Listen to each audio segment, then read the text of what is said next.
Do you know the signs that you're going out of business? And what do you do in an accident?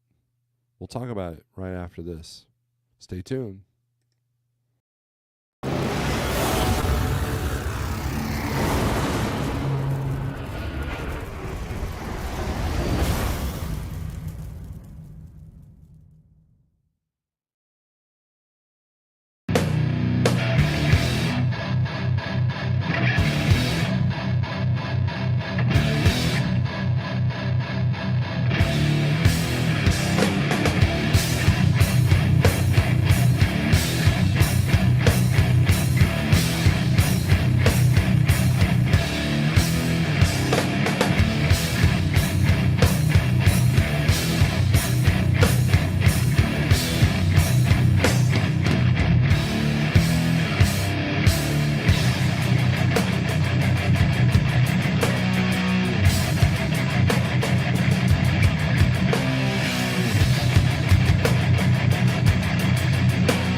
Good morning. Let's do that ASMR stuff.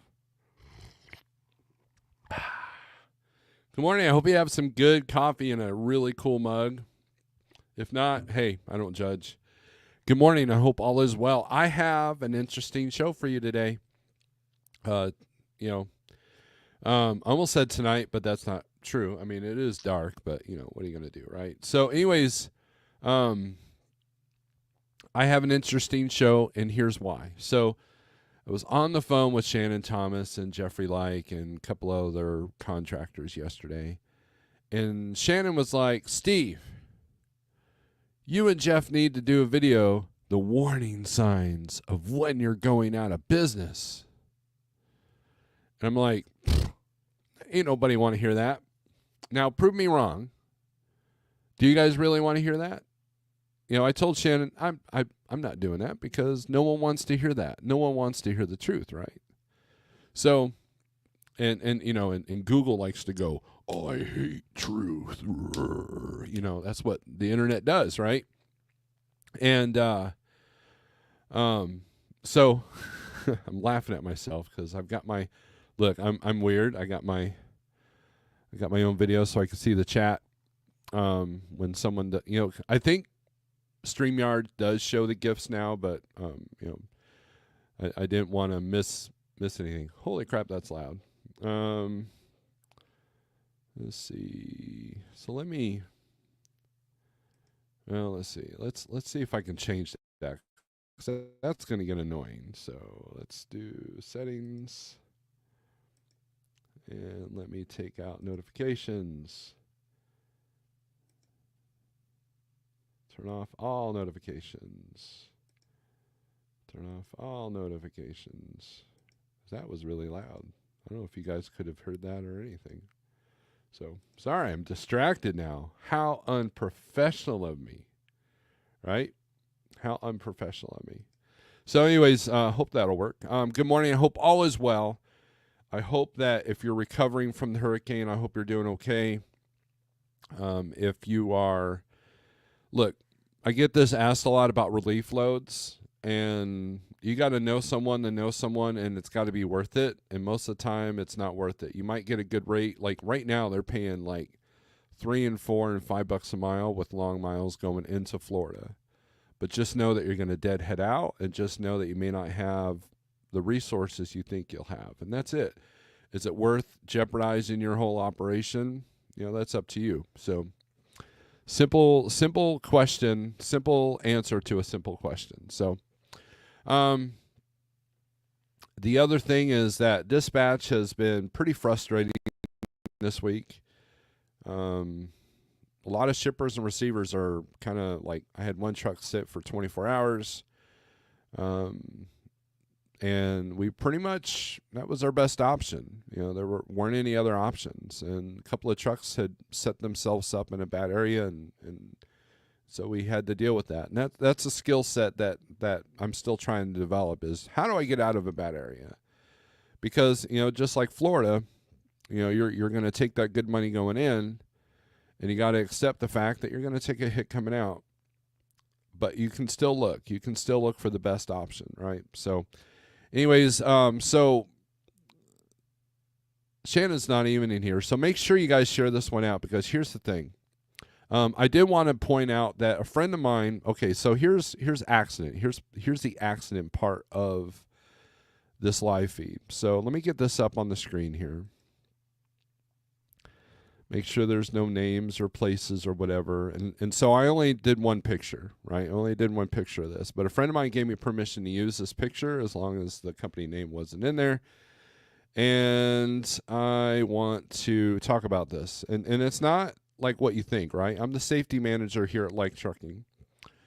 And this is not one of our trucks, obviously. We don't do end dump. But this happened a couple of nights ago.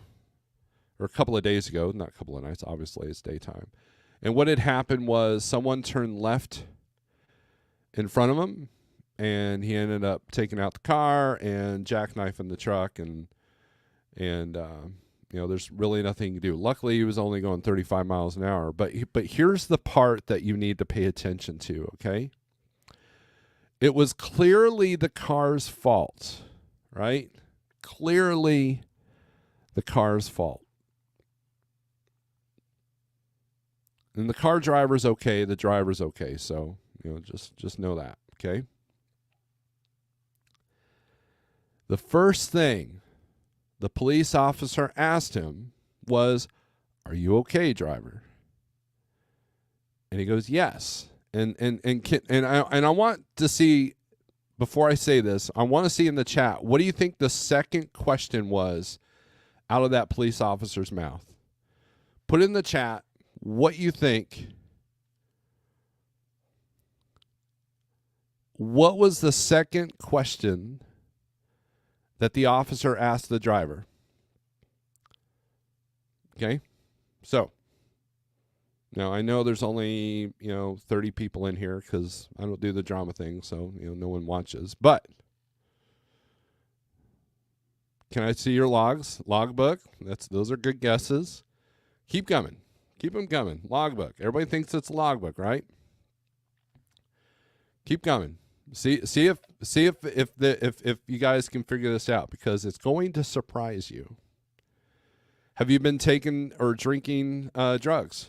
Drinking drugs. Have you been drinking or taking drugs? That's a good question. You've been drinking. That's a good question. And T-Bone, I can understand why you would ask that question. Were you hauling cheap freight? Sterling, I can say without a doubt that was not the answer.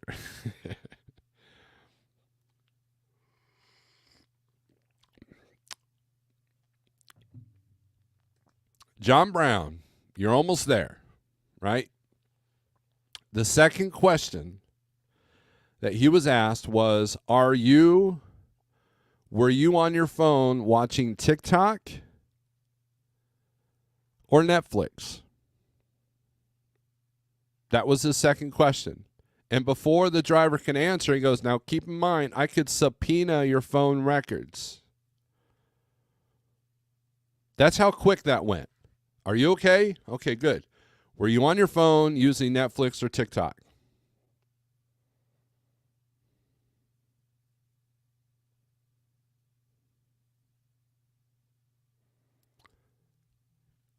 That should probably shock some of you.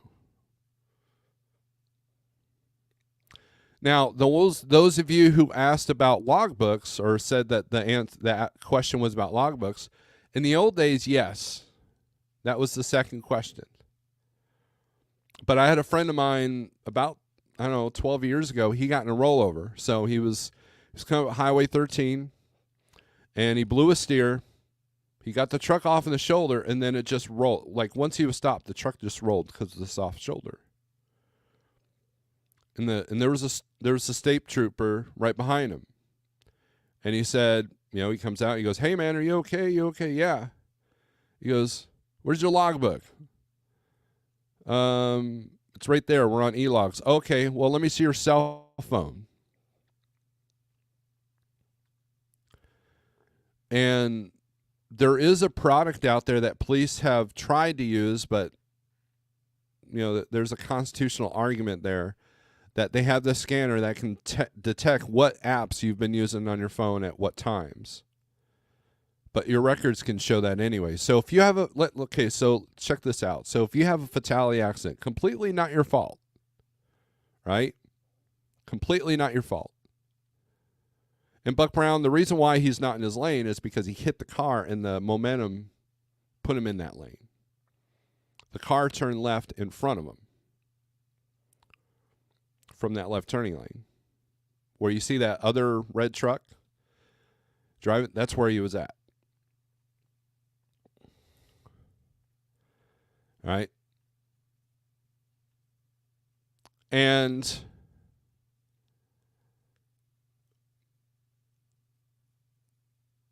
anyways, back to the fatality accident. So, this wasn't fatality. The person that, the car that came out in front of him, that person's fine. Driver's fine. A little shaken up, obviously.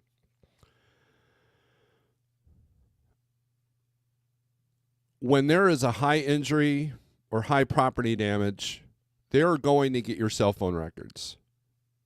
Right? And I've been critical of people that do live feeds going down the road, right? Because the problem with doing a live feed going down the road is you have to touch your phone and you're reading comments, which is technically, according to the book, distracted driving. Reading and writing text is the same thing. And so there's been a couple of drivers that applied for us. And I told them, I told Jeff, no, we're not hiring them, because I knew that these were the kind of people that did watch the Netflix, that did watch YouTube going down the road. Now the Netflix I've actually seen. I've been on I-44 and I look up and I see someone watching something from an iPad. And there's a few clips of DOT pulling over, predominantly, well, no, I won't say that, but they'll pull over a driver and he's got his iPad going or his tablet going or his laptop going, watching some movie down the road. And the cop was like, "Dude, what are you doing? You're not supposed to do that." Right? And the guy was like, "Oh, I didn't know that." And that's a technology thing, because like 30 years ago, you didn't do that, right? You couldn't put your little box black and white TV with the antenna. You couldn't put that on your dash and drive down the road. You couldn't do that. So it wasn't a distraction. It wasn't temptation, But nowadays, you get internet anywhere, so you can sit there and watch your Netflix, or you can download it to your computer or whatever. And there was a couple of drivers that applied here. I told Jeff, I said, don't hire them, because I know their habits. And you learn a lot when you talk to people. You learn a lot, and so. If I got 50 people in here and only 10 are chatting, I'm okay with that, because, we don't need to be texting and joining in chats or even watching YouTube down the road. Now, there is a podcast thing that you can do and listen to it, but you got to set that up. But here's the thing. So if you have a fatality accident or a high injury accident or a high property damage accident, the lawyer is going to go after your phone records. they're going to go over your truck and trailer with a fine-tooth comb, even if the accident is not your fault. That was kind of the purpose of e-logs was, it wasn't about safety. It was about compliance, right? Because back in the day, if you had a Qualcomm or we had Mobile Max, I was a Mobile Max kid, which predated Qualcomm, I guess. Every now and then, the log department would audit our logs, our paper logs, to what the Mobile Max told them. And the high profile, the people that had the most violations, they got called in the office. And they would send you a sheet. Here's how much your logs didn't match the Mobile Max. Now, back in the day, that was also how they determined who they could count on to get stuff done that needed to be done. Wink, wink. Right? But then a lot of companies were forced to go to e-logs because of that kind of practice. Right? So just know that whatever activity you're doing on your phone, it can be subpoenaed. And if the cop can't do that right there, but the lawyer can. And and someone sees a big truck. I mean, I remember the first time I drove through Louisiana, and I saw all these billboards: injured in a truck accident, call so and so. Anybody who's been on I-70, you've seen those jungle law, the jungle law billboards, right? Ambulance chasers, right? Ambulance chasers love trucking companies because they know that a lot of trucking companies, not all, but most, have a bank account just set up. They have a fund just set up for settlements so they don't get sued. And that's why you have a lot of driver-facing cameras now, because, the companies are like, we ain't taking that chance, because it is a big problem. Car drivers too. So this counts for the car drivers as well, right? You might behave in the truck, but in the car, you might not.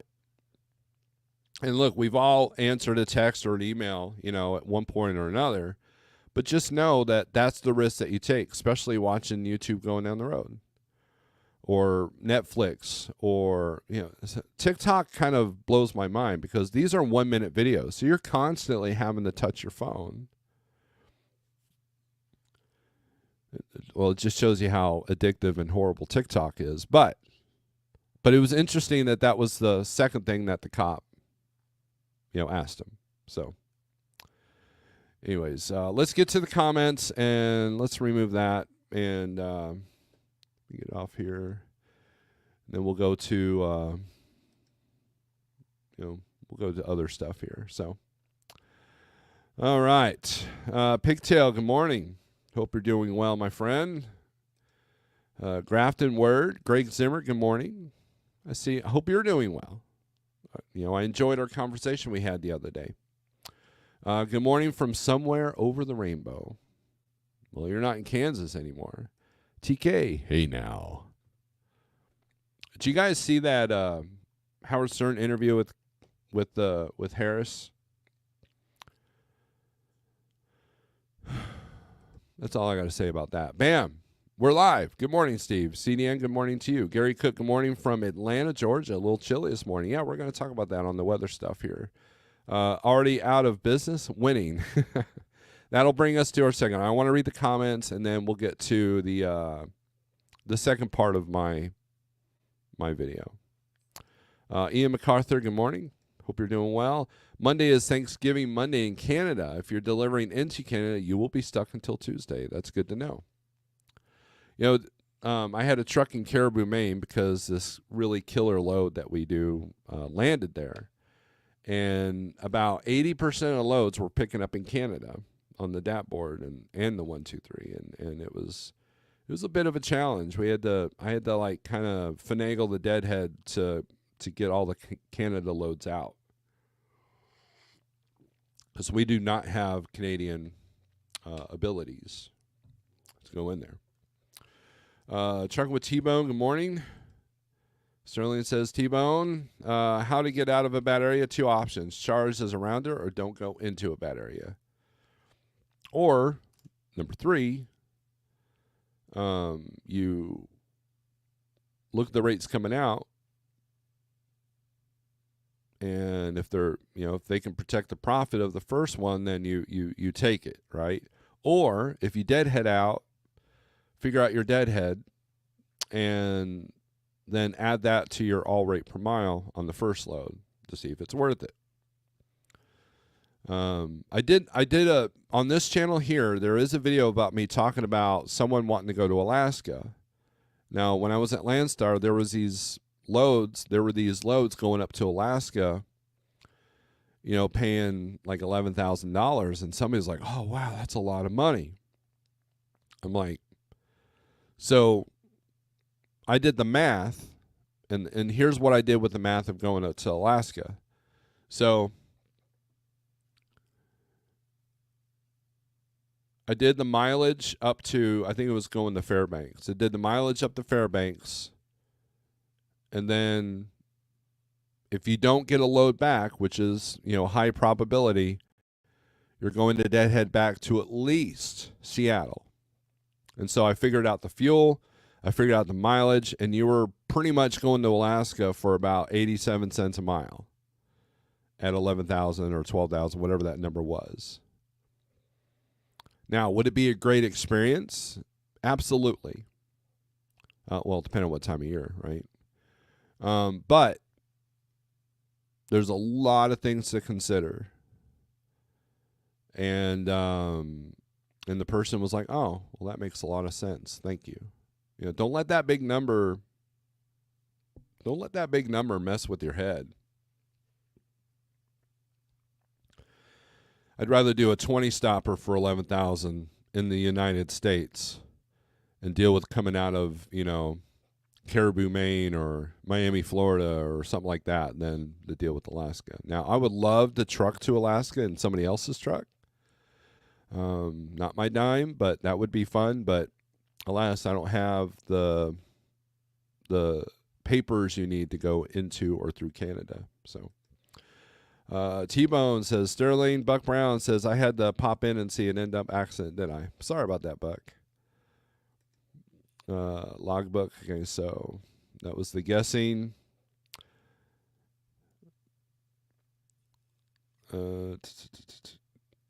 But he was not out of his lane, Buck Brown. No seeing and watching YouTube is not okay. Not while driving. So cops are lawyers now. Well, they're supposed to uphold the law, so they should know something, but, my favorite question asked after a not-at-fault accident, what did you do to avoid the accident? Right. Well, there's a difference between, that's something that a lot of people don't understand. There is a difference between not at fault and preventable, right? So I'll give you another example. There's a pretty decent famous video. This guy's in a 387. I know because I recognize the hood. He's in the left lane, okay, and he's being kind of aggressive, right? And this car in front of him decides that they're going to turn left at those things that you're not supposed to, the things that the cops use to get your ticket, to give you your ticket, the pull, the in the middle, that part, reserved only for emergency vehicles. He was trying to use one of those, and the truck was on, the driver was on the phone because, obviously a dash cam, you could hear he was on the phone. And he barely slowed down. Once this car, it was clear that about 100 feet, this car was stopping. And, of course, he smacks the car, ruins his truck, says a few curse words, and then says, I got to go. Click, right? Now, to a lawyer, that is definitely the fault of the car. right? But a good lawyer is going to go, well, that driver was on his phone. He should have seen that problem was going to happen. And a trucking company will see that the same way. They're going to call that a preventable. Because had the guy been paying attention and not been so aggressive, he could have, because he was passing a truck as well. He could have backed it down, gone over, and avoided the accident. And so there's a difference between preventable, non-preventable, at fault, not at fault, at fault. And truck drivers are held to a higher standard. Because the lawyer's going to, lawyer could be like, well, he was on his phone. We live in a world where we do a lot of blame shifting. It's your fault I had the accident. It's your fault I went out of business. It's your fault. It's the government's fault. It's this person's fault. It's not my fault. I didn't do anything wrong. We live in that kind of world, and lawyers want to take advantage of that. If it gets them clients, them and their clients' money. And we all know that trucking companies have to have money set aside for just such an occasion. Unless they get a nuclear verdict that can put them out of business, which that has happened recently. So, remember when Computer Stand came out? So many drivers watching porn reflected in the windows they passed, right? Yeah, that's no comment. That's horrible. SST, what's up? I like your avatar there. My first E-log system was Xada. Those stupid keys were awful. Yeah, we Mobile Max was just our Qualcomm, but then when we switched to Qualcomm, that was when my company went on E-logs. And so I've been on when they mandated the E-logs in 2017, I was an old pro at E-logs. So all these adjustments people are having to make because they'd never ran with E-logs before and freaking out. I was like, dude, relax, man. This is what I do. I was an old pro. Chasing ghosts. Also, when I started, they would write you a ticket if you could see your TV screen from the driver's seat. Wow, that's interesting. Call the hammer. There you go, T-Bone. Call Saul. So if a driver's using a GPS, isn't that a distraction? Or looking at your ELD, isn't that a distraction? That's part of the equipment of the truck, though, right? Now, if you're messing with your GPS, if you're touching your E-log and the police officer sees that, or if you get in an accident, I was adjusting my GPS, guess what? They're going to get you for the same thing. This is the sensitive world we live in. You watch a Snyder safety video, they tell you to turn the CB radio off and to put your cell phone in a drawer and to black out the screen on the Qualcomm.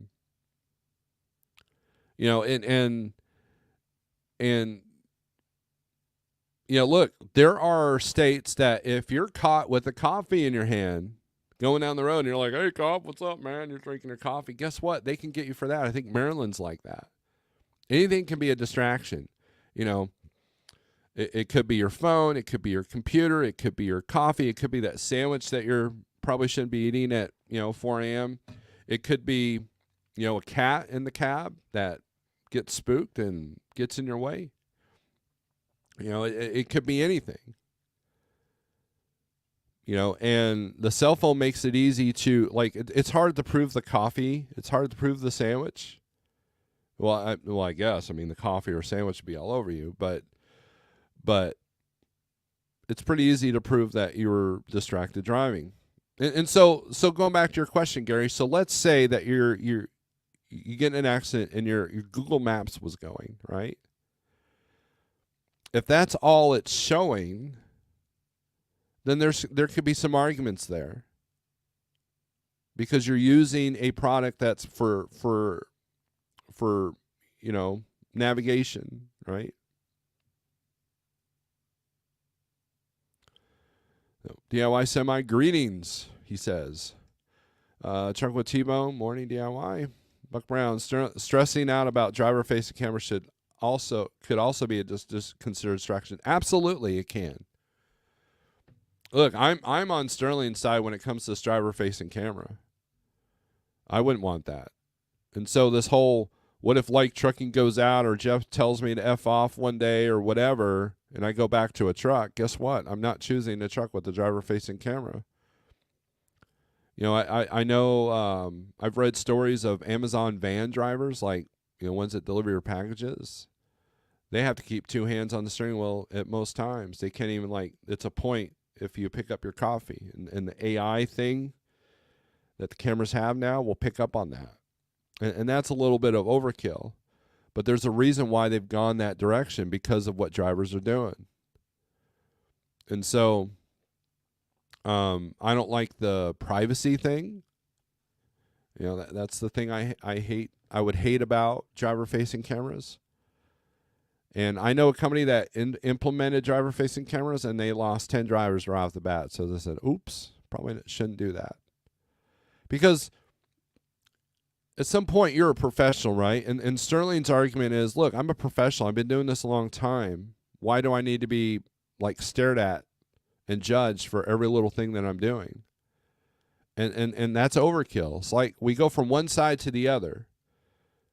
Right? We're either too lenient because drivers are able to do this, that, and the other, or now we got to put the iron fist down and make it miserable for you to do your job. You know, that was the whole idea. That was one of the glorious things about being a driver, is you got this independence. You don't have a boss looking over your shoulder at all times. Well, guess what? Now you do. Now I believe all trucks should have outward-facing cameras to protect the company. But for the most part, driver-facing cameras, you know, they can implement a system. You know, if you have that on your record, you know, maybe you do that. But now I had driver-facing cameras when I was a school bus driver, but that's to be expected, you know. And I didn't have a problem with that, because that was there to protect me as much as the kids. But for the most part, you know, it depends on the system and the company and how they're utilizing that information. About 5 years ago, Illinois State Police wanted to download my ECM data after fatal accident, but he can only download info for a Freightliner with Detroit. Good reason not to have a Freightliner. Right, and so what do they want the ECM for? Well, they want to know when you brake. They want to know how much you were accelerating or decelerating. You know, the computer tells them all that. So everybody saying morning to each other. Might be one reason having a Pete with a Packard might actually be a benefit. There you go, yeah. Randy, good morning from Phoenix. Is it hot there?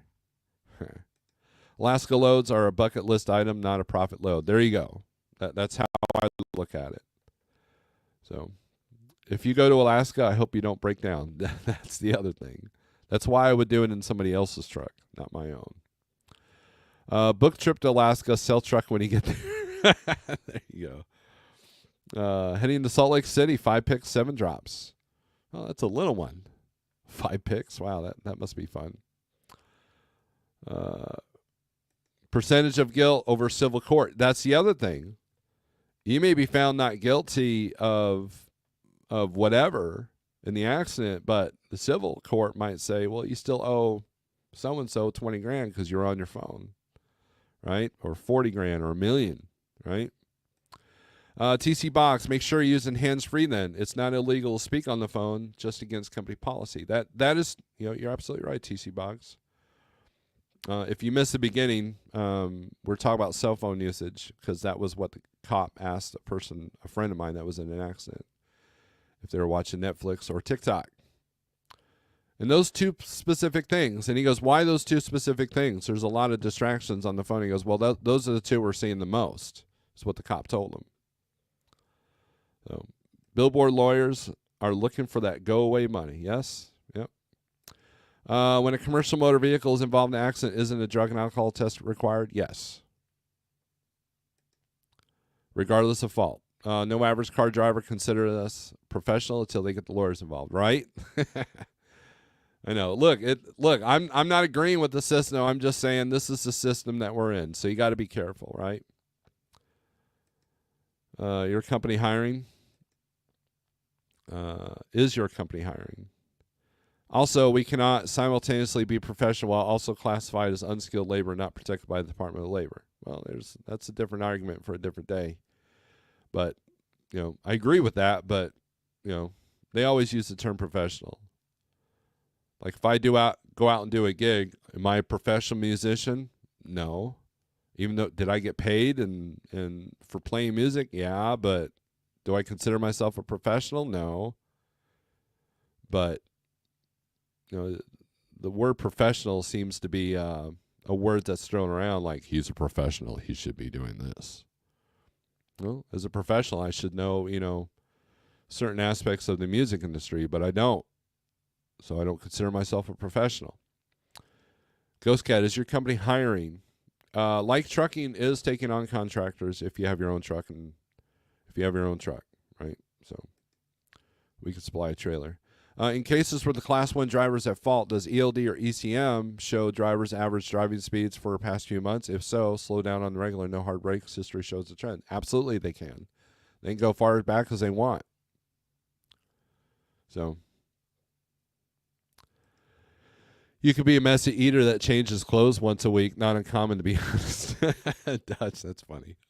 True. It's funny because it's true. Google tells me if I was listening to a podcast while driving, I get a weekly message that you used your phone duration listed last week. Yeah, absolutely. It'll tell you your top apps that you used. Carry on release 2, flat refuses to activate driver-facing cameras. Good. Drivers with self-facing cameras, wait until your DM calls for a video review. You can make a case for day cabs, but not sleeper trucks. You're living a sleeper. I agree with that, Boggs. In a day cab, I would see that, especially if you're running around town, But still, that's a lot of pressure, to think that someone could, and it's not that someone's staring at you the whole time. It's just that they could tune in at any time. Or, the AI is like, that green box is constantly scanning. What's his eyes doing? What's his face doing? Why do you look down? Why do you get that cup of coffee? And dude, that would be annoying, right? That would be annoying. The cameras will never catch my good driving. That's the thing. It's like, okay, if you're good 99% of the time, what about that 1%? That where you picked up your coffee, right? You could always hit the button and give them a show every night before bed. I'm sure there are people who have done that in retaliation, right? Why haven't the cell phone companies capitalized on distracted driving laws, charged an extra $10, $15 a month to offer one button push that turns your phone into drive mode, auto voice text reply?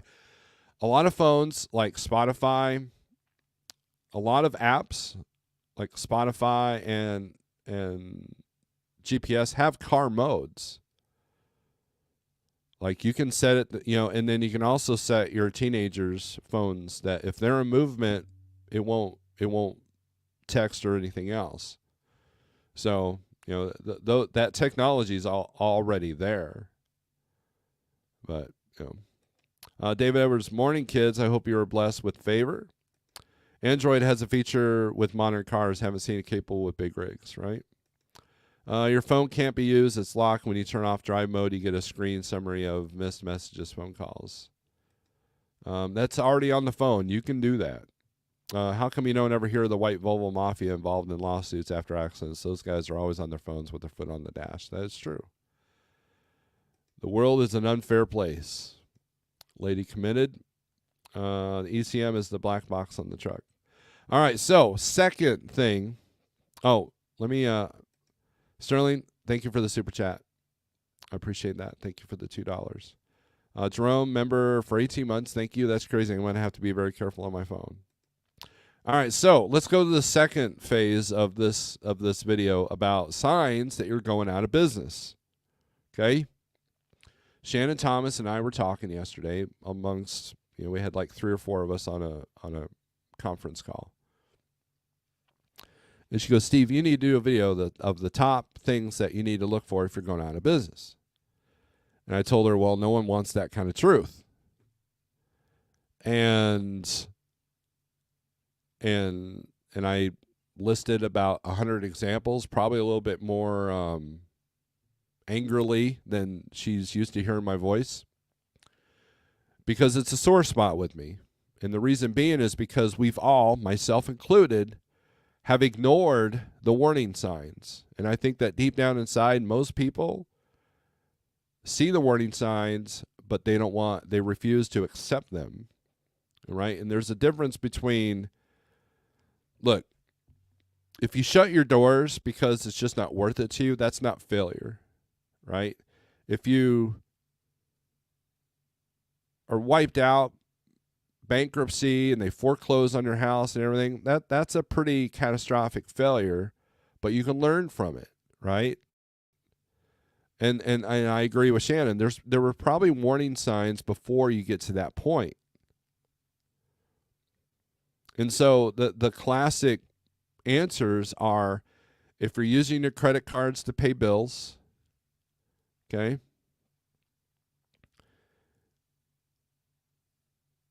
you've got zero funds in the bank, but there's only one step that you need to know that things aren't working right. And that's why I tell people you need to do your numbers.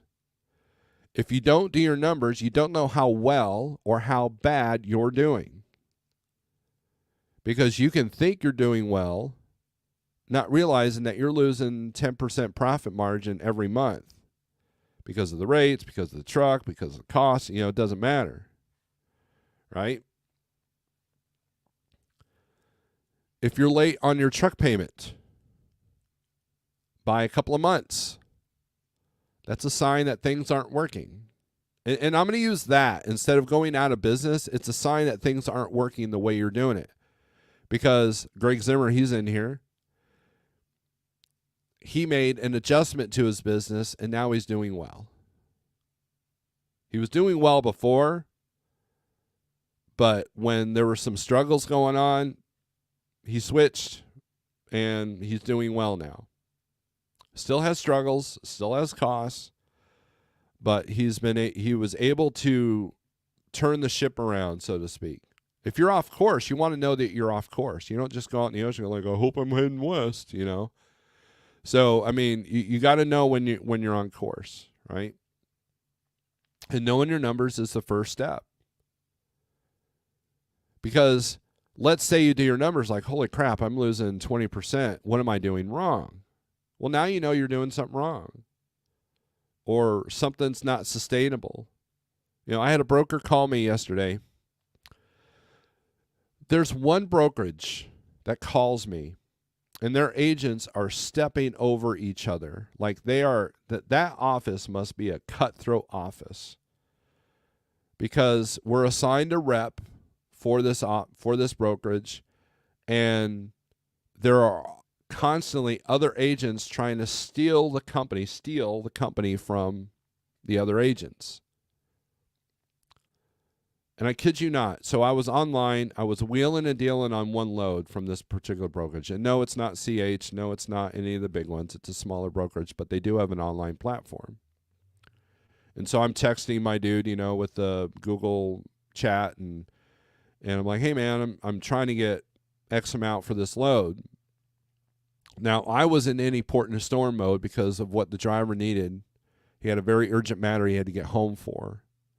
So I was willing to take anything, but I'm trying to get as much as I possibly can without losing the load.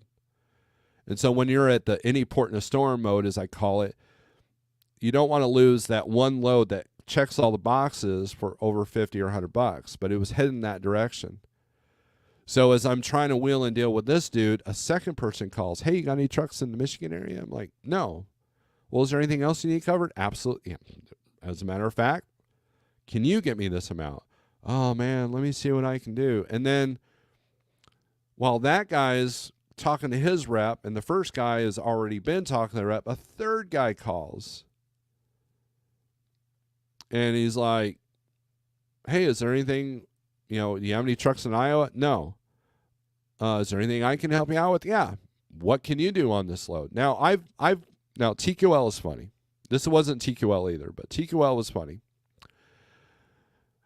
I was in Bluffton, Indiana, and I was looking for a load, and I called on a load, got all the, of course, TQL doesn't put the right cities and all that crap in there. So, I got the real thing. So I was like, okay, let me call you back. And I tried to get a certain amount of number, a certain number amount. I don't know how to talk. And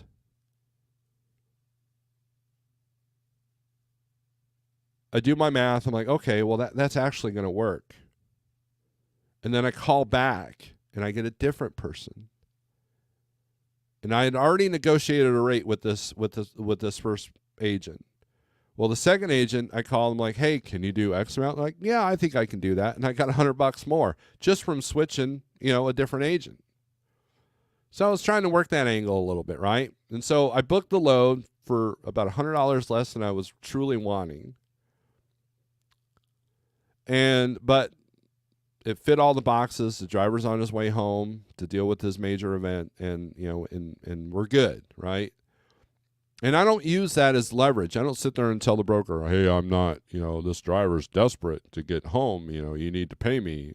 Like, that's like going to a yard sale, like, oh, man, this is really good. How much you want? I'll pay anything. You don't want to do that, right?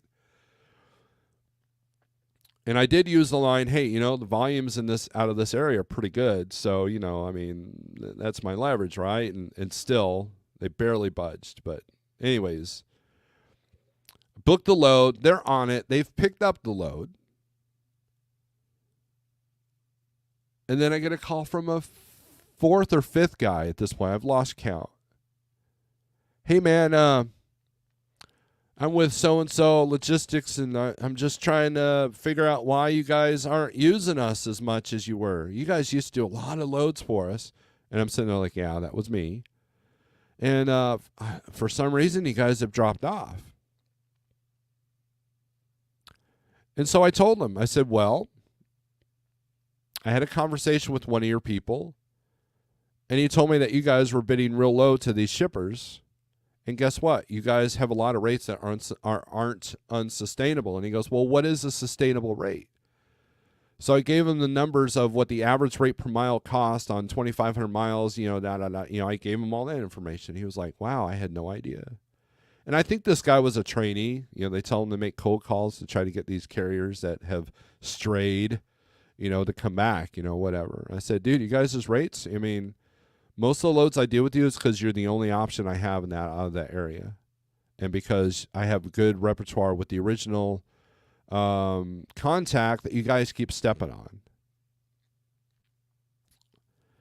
And he's like, oh, man, yeah, oh, man, wow. So, and I could tell I blew this dude's mind. And I use this line I got from the book that DIY and I read last year. I said, yeah, I understand that, your boss and my boss, we're trying to maximize our profit margins, and it's a tough time right now. I know your boss has probably got a lot of, is leaning on you pretty heavy to maximize your profit amounts, and mine's doing the same thing. But, these rates that you call, that I'm saying they're unsustainable, and I gave him the reasons why. I said they're putting a lot of owner-operators out of business, or they're just not willing to do it, or they're leaving the spot market or whatever. And he's like, wow, this has been very, I just blew his mind.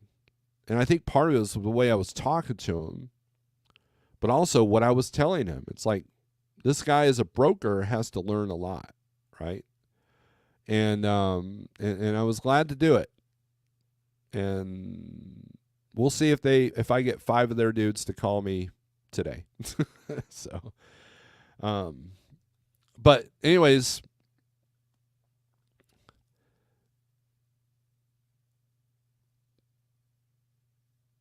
warning signs.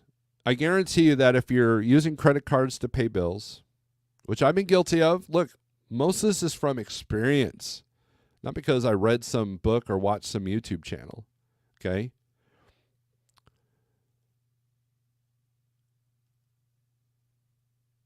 The thing that also is taking people out is not paying themselves or paying the truck. They're doing one or the other. They can't do both.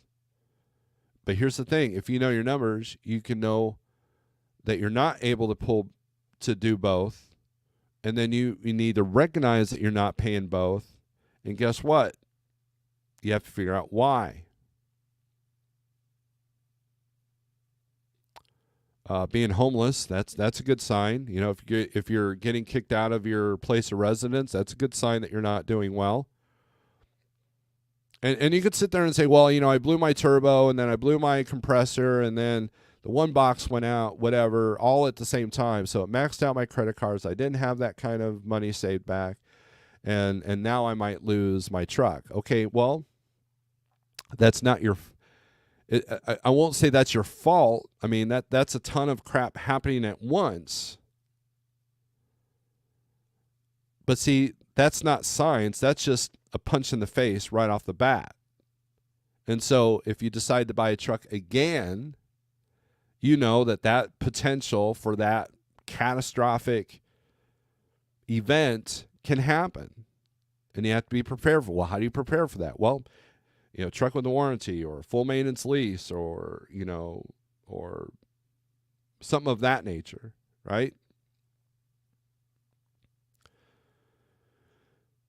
I don't care how good you are at your numbers and budgeting, but 3 or 4 big, huge equipment repairs like that could take anybody out. You know, you got that guy that was in Tennessee, you know, slicing tires at the truck stops.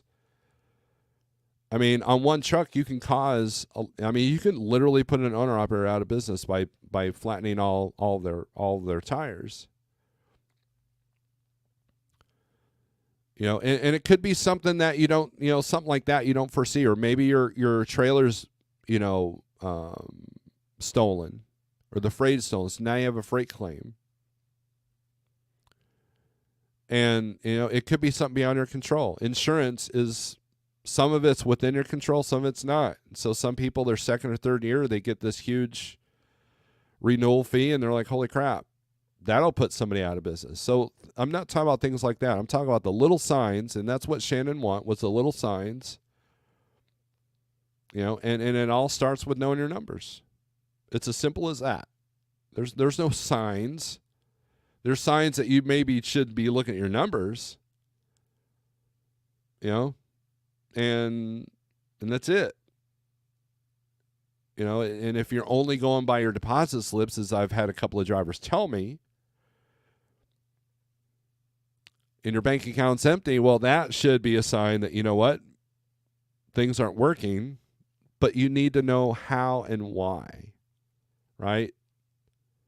You don't just want to like, man, I'm 2 months late on my truck payment. They're getting ready to foreclose on my house. You know, that's not a surprise. You know, think about this. Let's say you're 3 months behind on your truck payment. Okay? And let's say there's a little bit bump up in freight.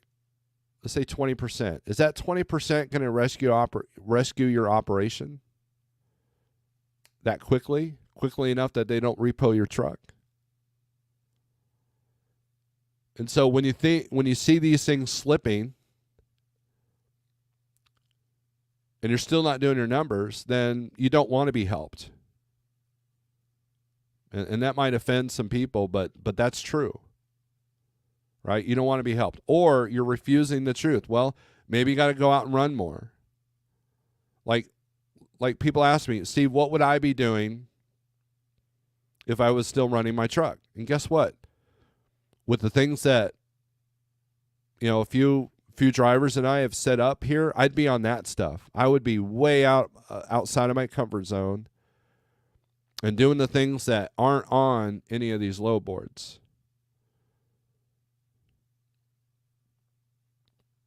And that would be what I would be doing.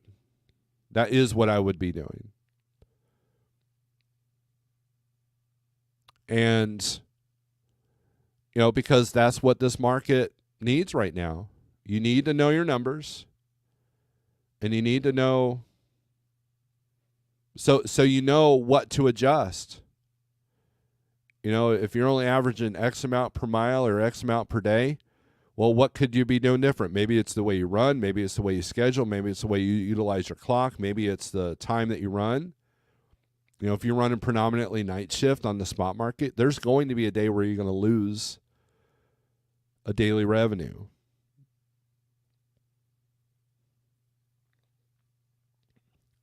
Because if you have a problem at 2 a.m, you know, what broker is going to be able to help you out? Right? So I had one driver that wanted me to dispatch him, and he goes, "Can you do like a second and third shift only?" I'm like, "No, I will not dispatch you because it's not even because I know that's a bad road to go down. You want to make that work, you have to make that work." I gave him some suggestions, said, "Good luck to you." You know, and you know, and it's just how it is.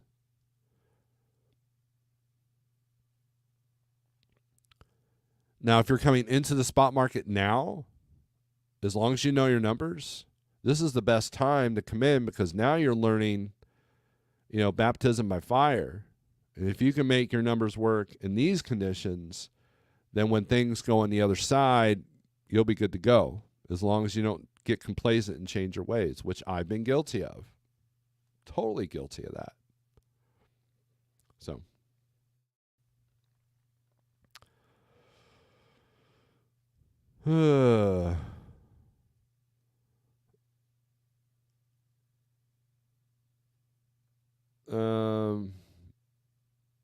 What does a roundabout price for your dispatching per week? I am not dispatching you, Marty. I do not do outside carriers anymore. Number one, and number two, it's a percentage of the load. So, and it varies. So the more money the driver makes, it's in my best interest to get the highest rate I possibly can. But don't do it in a way that slices the throat of both of ourselves, right? SST says, I've been going out of business for 20 years, just didn't realize it. TC Boggs, be thankful that truck drivers are classed as unskilled labor. If it was skilled labor, big trucking companies can ask for visas for foreign drivers if there's a shortage. That's interesting. Am I a failure if I just get tired of fighting for it? No. That's the thing. Let me reiterate this. We have vilified the word failure, right? And I'll give you another example. So I used to be a BMX freestyler. I was a BMXer. I was that dude in the parking lot practicing tricks. Every single time my foot hit the pavement or the bike crashed or my ass was on the pavement, that was a failure. That was a failure to do the trick correctly.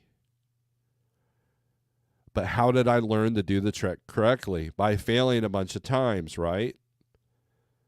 So we've taken this word failure and we turn it into an insult. We vilified it. You're a failure. You failed at 14 leases. And it's a word that should be a positive, right?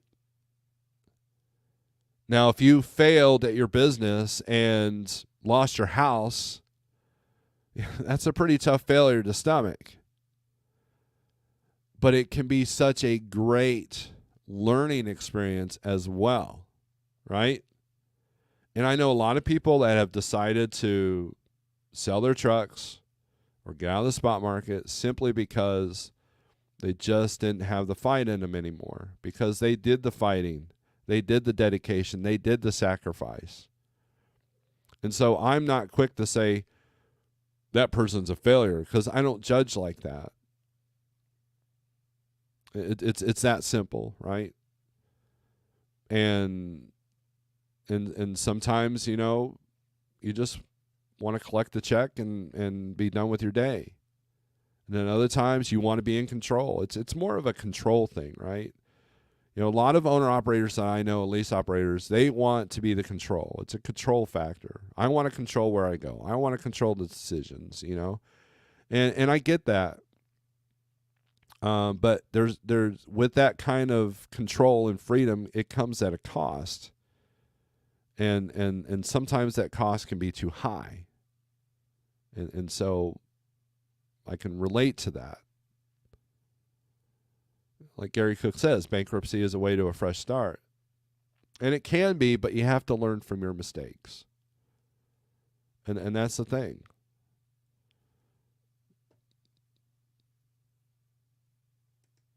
Dutch are already getting it anyways.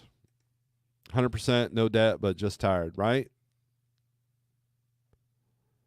I get it, Chief Rate. If you're always getting a negative settlement, that's a sign that I failed as a business. That's the boat I'm in. Okay, so let's analyze that, Gary. Do you know your exact numbers of your operation? So if you have a negative settlement, then there's something that's not connecting, right? And I saw you on Facebook. You changed your percentage because of what you were doing. And so you've made an adjustment, by changing the platform at your company. And that's good. But you have to determine if those numbers are working as well. Is that extra 8% going to save you? It could be something as simple as spending habits. It could be something as simple as, just changing the platforms. TC says they're already doing that. Henry Duncan, good morning. I can't imagine having to deal with the brokers from all over the planet when you just want to haul a load for a reasonable rate. AI click and goes seem to be the future. And they are. Like Alan Lunn, I talked to them 2 years ago at Matt's. I went up to him and said, hey, I hope you guys don't have any intention of going this internet route. I still like talking to the actual broker. Like, oh, we have no intention, no problem. We're not going to outsource. Well, guess what? I'm now set up on the Allen Lund load board on their on their website. And they've literally told one of our drivers that they would rather you book it online, or they would rather you email. And I noticed that with a couple other big brokers that just put some apps out. Ryan and Nolan come to mind. Like when I physically call them, they never answer. I'm put on hold for like 10 minutes. But man, they're answering emails like that. And I remember when Coyote first started going to the Click and Go platform, and they were giving their agents less and less power to make financial decisions. And I had one particular Coyote agent tell me, hey, you can get a better rate through your online bartering than through me. I'm like, well, how messed up is that? And the AI has kind of put steroids on that. The AI is kind of like doing it on a whole new level. And yeah, you're absolutely right, TC Boggs. I did a little YouTube short of when I asked DAT about, a lot of brokers going to their own platforms, and he flat out said they're not. Well, that's not what I'm seeing. You know how many favorited tabs I have on here for different brokerages that aren't posting on the DAT board? Or 1, 2, 3. The Outcast, hey now. Yukon says, will you offer your throat to the wolf of the red roses? What? What truck gets the best MPG these days? They're all doing pretty good. As long as you don't get a big hood, you're fine. Quit and join the fire department. We got ice cream. There you go. Being in the trucking industry for the last 3 years is a big sign that you were going broke. Jose, that's funny. Maybe you're in a bad lease purchase with your company. Again, that's blame shifting. Did someone put a weapon to your head and tell you to sign that lease? Did someone say, hey, go ahead and sign this, don't read it? Because I guarantee you that most of these lease purchases, if you actually read the contracts, you'll know what you're getting into. And if you can't read the legalese, find someone that can. If you're an OIDA member, they'll do it. if you got $100, a lawyer will do it. And they're going to highlight it and say, okay, these are the things. They can take this truck at this point. They can do it at this point. They have every right to do it at this point. And then you got to evaluate the cost of the lease purchase. You know, there's a company locally here that has their truck payments are $1,500 a week. And the drivers get 75% of their contract freight with some spot mixed in. And so I did a video about that. I did a video about how much money they're saving because they're still running the company's freight. They're not like open low board. They're not in control. So they're literally paying all the bills to run their own freight. Genius, right? And so they're saving like $5 million over the course of several years by making just with 10 lease purchases at this $1,500 a week.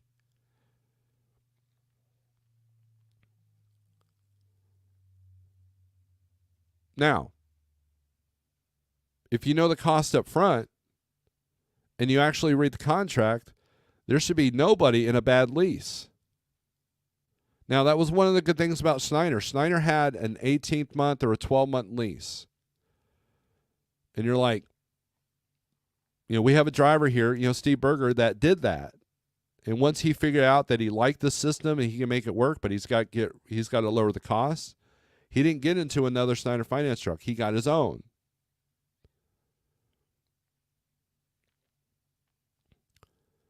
The two advantages to a lease is you can walk away without a lot of repercussions, or you can get a truck at your disposal with bad credit.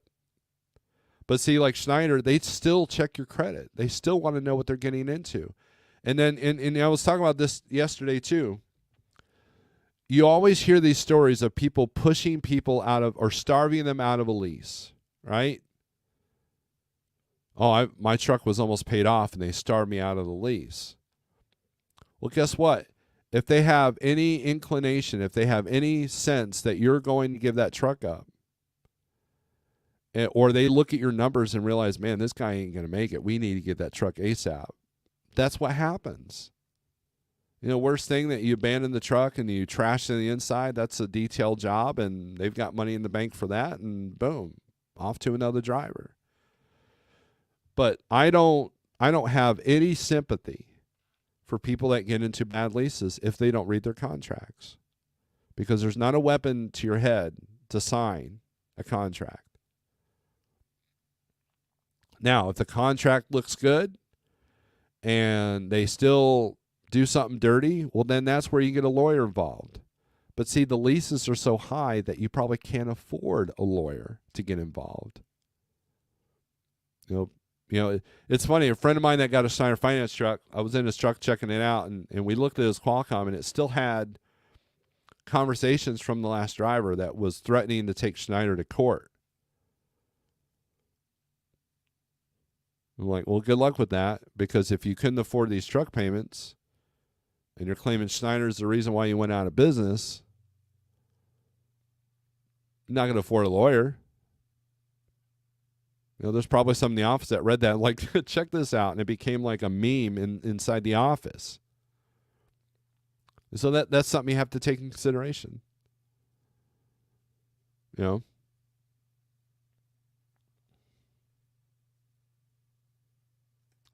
Too much hose pulling, Yukon. Only would work for a fire department if they have Dalmatians. You can get your own. We have Tasha, the arson dog. Business hours, 9 a.m. to 4 p.m. Yukon ain't no way, retired from it, never going back. David Edwards. Top of the morning. BMX Flatland was my favorite sport to watch. They canceled it off TV when they added all the dirt bike stuff. Oof, this is the wrong crowd to admit you were turning tricks on a parking lot. It's easy. That's funny. The stuff kids do on 20-inch bikes these days. Yeah, the stuff they always like, what if you can do this, that, and the other? And now they're actually doing it. Like, wow. Like, it's on a whole different level. Rookie Trucker, good morning. Thank you for your membership. Good video. Yeah, last night with DIY. I'm seeing a lot of big brokerages credit going south. Yep, I'm seeing that too. One of the challenges I had yesterday looking for freight was half the brokers had turned red with underfunding that I was checking out. So there was 10 loads I was looking at on DAT, and 5 of them were bad brokerages. One didn't even show up. There was a brokerage called Good Old Boys Logistics. And Thunder was like, we don't even know who this is. And they had a 64 credit score on DAT. And it stays like that to make me like, what am I doing in my life? And look, what's the adjustment? Well, try not to be in that position where I need that low board for that period of time.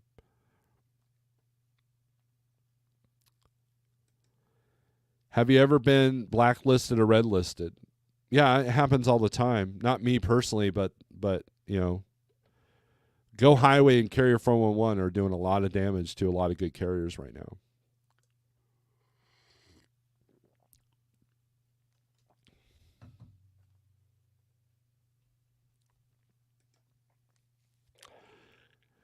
With the option I have chosen, I hope to get things turned around, but it's going to take some time. I hope I can make things work. Well, hope is a good thing to have, but knowing your numbers will help you give you that hope.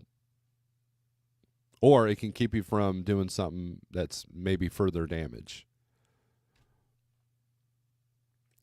I thought bankruptcy was only for big-time YouTubers. Yukon's a little ornery today. I got an email from GIX yesterday that they're pulling off the DAP because of extreme cost increases. Yes, I agree with that.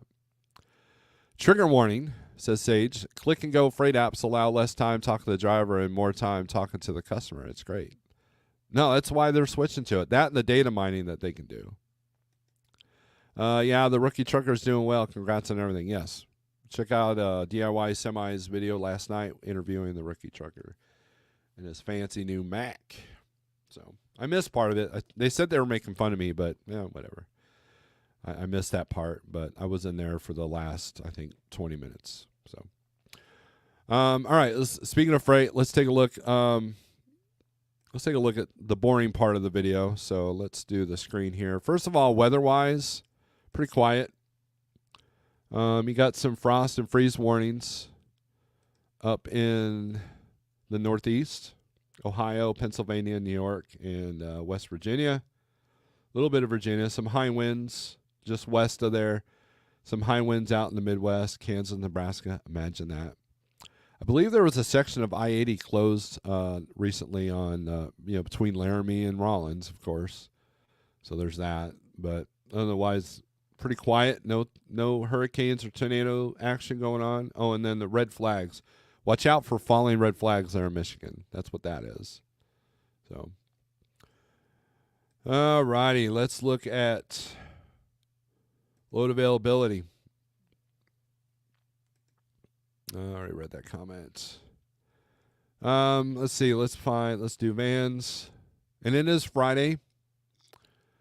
Friday, October 11th. And see what we're going to do for the weekend, right? Let's put van in here. Mrs. A, good morning. I love you. I love you too. Mrs. A is not in the house. Usually I say, look, she's in the house, but she ain't. She's in St. Louis. Having a good old time. Her and my daughter, and they're just hanging out. Having a good time. They went to a concert yesterday. They went to 21 Pilots, which I have a friend on that tour, but I don't think he was at that particular show. So look at Arizona. It's green. Let's take a look at that. I'm bored. My last day driving was Wednesday night. Like ever, Yukon? Like last day driving ever? Like in the history of Yukon Cornelius?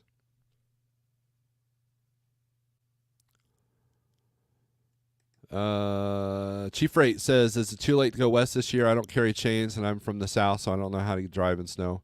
Yes, chain laws are in effect everywhere. So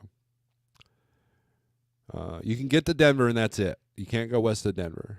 So west, you know, that's about the best you can do. Mid-70s in the PNW until next week. That's actual fall temps and weather 40s, 50s for highs with rain forecasted.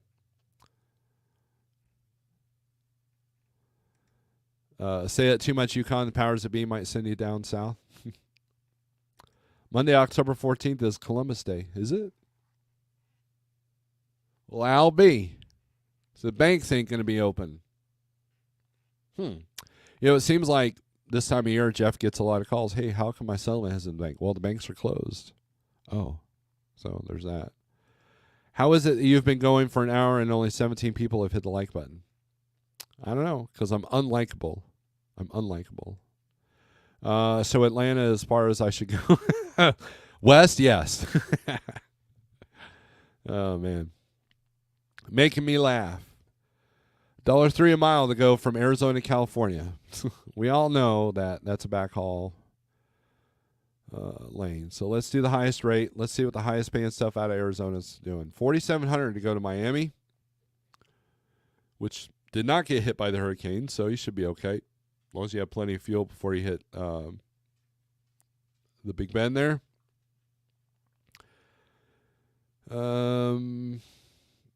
Chandler to Connecticut, 4,500. That's a little low. Let's take a look at that one. Let's look at a rate per day on that one. Yeah, 4% below my cost per day. 44,000 pounds, freight of all kinds, very generic. 44,000 pounds packaging. You're going to burn the fuel. I've got it set at 6 miles per gallon. They're at 357 a gallon. So additional cost, $1,300. What are the tolls? $400 in tolls. Ouch.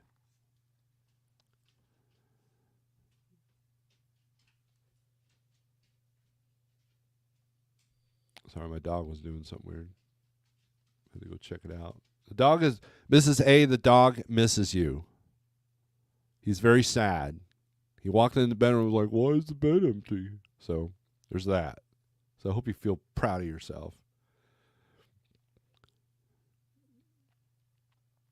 This load's a stinker. You need to at least negotiate those tolls up a little bit. Let's see.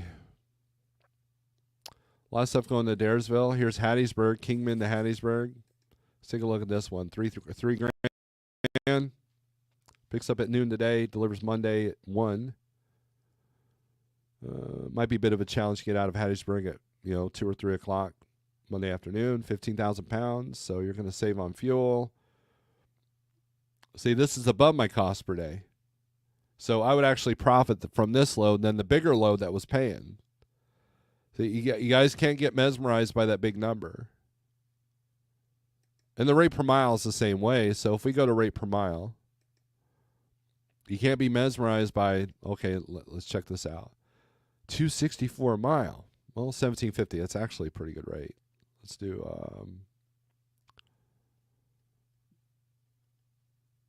a lot of 2 and 3 grand stuff. 4,700, 208. Of course, that's Nogales to Miami. Not a lot of short haul going on in Arizona. So short haul is definitely a challenge. I mean, you got Goodyear to Salt Lake, 664 miles. More likely they're going to put that on 2 days. Plated trailer, 48. So that's empty cans. But then, if you take a look at the reverse loads, I don't even have any going back to Arizona, but you're looking at $1 a mile going right back to Arizona. I've seen that. $1.50 maybe, if you're lucky. So you have to take that in consideration.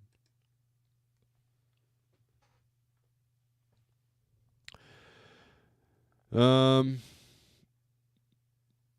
look at Pennsylvania.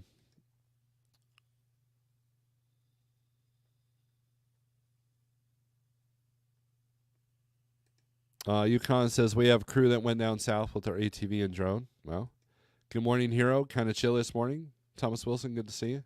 Hey, Thomas, there's a gun show this weekend. You ought to come over. Hang out. Not sending any help down, any help south. TC, come on.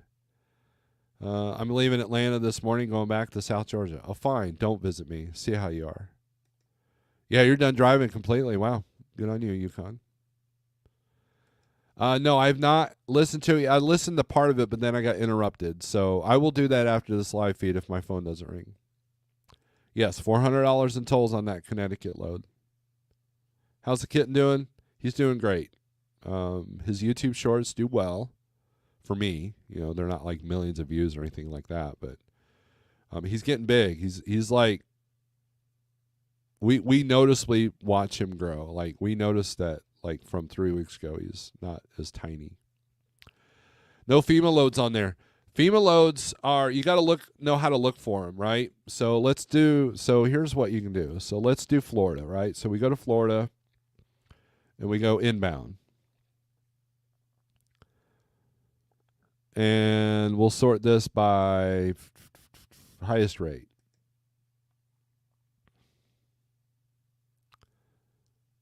$223 out of Vegas to go to Miami. Let's click on that one.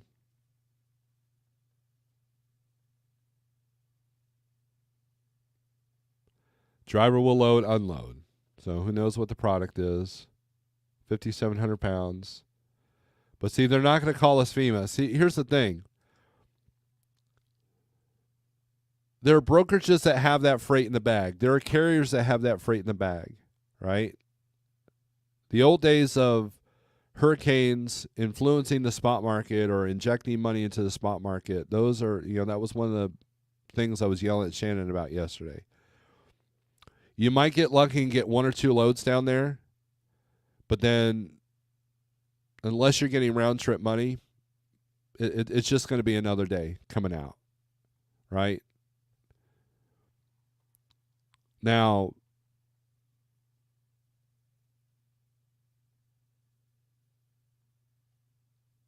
so, I don't see a difference in rates. Now, I was seeing a lot of stuff paying a lot more going to Florida than they normally do, like above the 15-day averages and all that. But it's one load, like, and so getting in on that, it's not as easy as just, here's a FEMA load on the load board. It doesn't work like that. It used to work like that, but it doesn't anymore. And there's a lot of challenges when you're doing FEMA freight. There's a lot of brokers that will take advantage. They're getting a high rate for the FEMA freight, but then they're not really passing that down.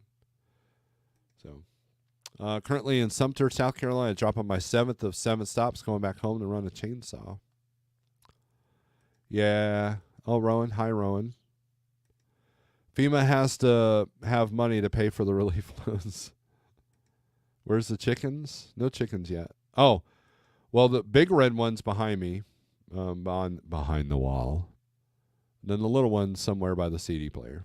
He's listening to music. FEMA now has a contract link to get set up direct. There you go. Outcast has the information there.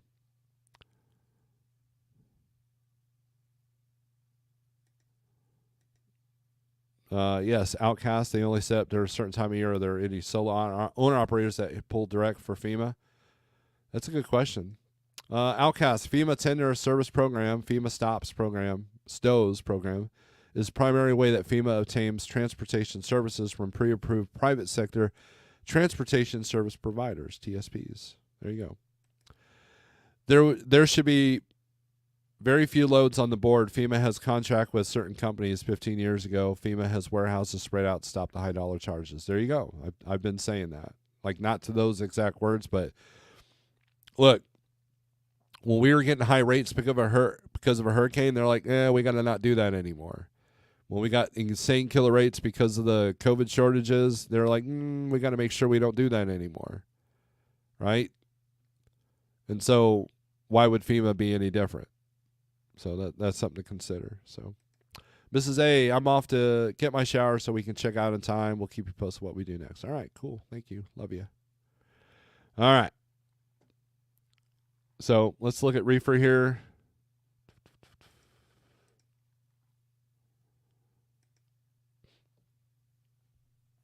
Idaho's green. I imagine that's crop influenced.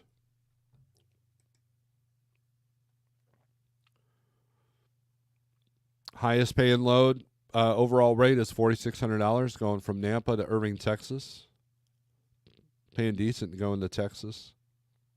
Arkansas, this one I would take. A little bit shorter, a little bit less money, but you probably have a better time getting out of Arkansas than you do Texas.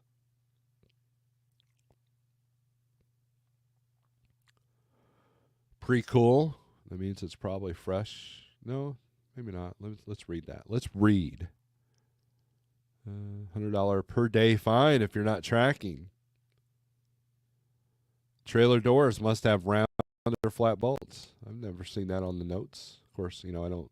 0 degrees. So that's a frozen food product. I'm going to guess frozen potatoes or frozen onions.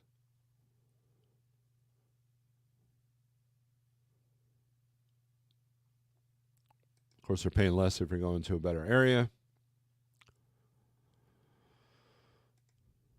Is everyone only interested in FEMA loads for the money, or would you haul a normal rate to help people in need? That was a conversation I had yesterday as well.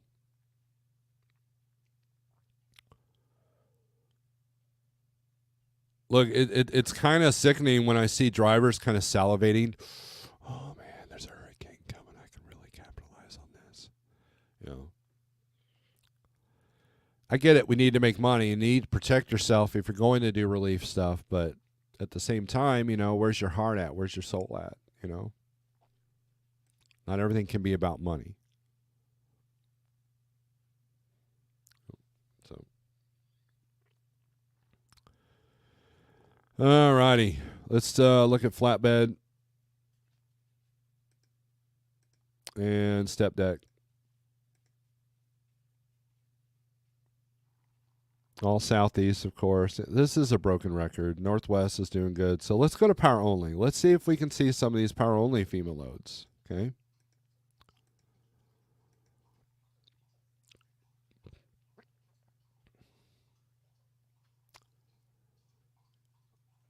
Let's look at Wisconsin. Let's see what the outbound is, Wisconsin.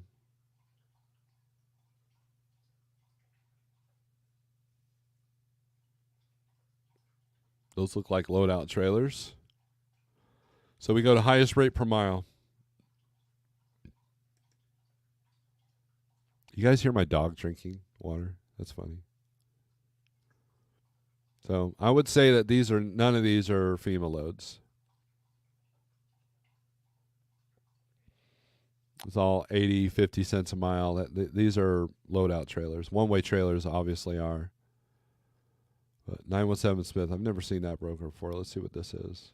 Yeah, it's got a whole bunch of dates.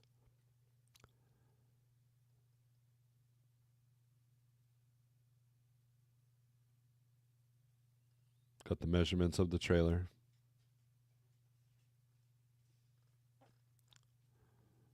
Oh.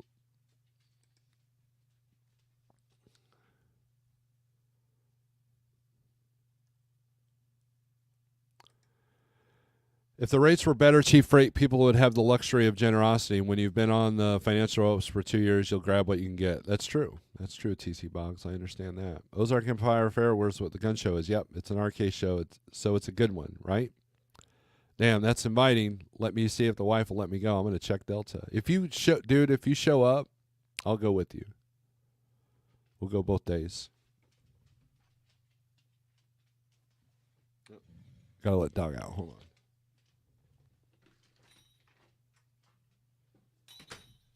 That's what he does. He drinks a gallon of water, and then I got to let him out. Yukon, if FEMA was effective, they would channel their funding and resources into the local communities affected. Local businesses could rebuild their communities and keep people employed. CN says, have a great day. Work to do. Thank you, CN. I will listen to your podcast, I promise, after this live feed, which I'm going to end right now. So, if you wish to check out the 163 low board and not take my word for it, because you shouldn't believe whatever a YouTuber says, check it out for yourself, 48065. You like it? Cool. If not, I won't be offended.